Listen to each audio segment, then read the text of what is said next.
సనాతన ధర్మంలో పూజ చేస్తే అందరూ బాగుండాలని చేస్తారు తప్ప మా ప్రసాదాలు తిన్న వాళ్ళకే పూజ బాగుండాలి, మేమెవరికి ప్రార్థనలు చేస్తామో వాళ్లే బాగుండాలి, మా ప్రసాదాలు తినని వాళ్ళు పాడైపోవాలి, ఇంకోటి ప్రసాదాలు మాకక్కర్లేదు. ఇలాంటి పూజలు సనాతన ధర్మమునందు ఉండవు. అందరూ బాగుండాలని పూజ చేస్తారు. అందుకే లోకా సమస్తా సుఖినో భవంతు, అందరూ బాగుండాలి. ఈశ్వరుణ్ణి వ్యతిరేకించిన వాళ్ళు కూడా బాగుండాలి, వాళ్ళల్లో కూడా మార్పు రావాలని పూజ చేస్తారు.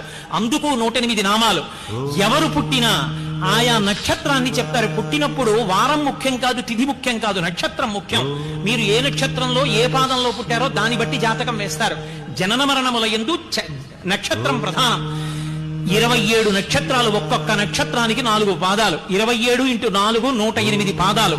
ఈ లోకంలో ఎక్కడ ఏ ప్రాణి పుట్టనివ్వండి, 4 కాళ్ళున్నది, 2 కాళ్ళున్నది, ఎవరు పుట్టినా ఈ 27 × 4 108 నక్షత్ర పాదం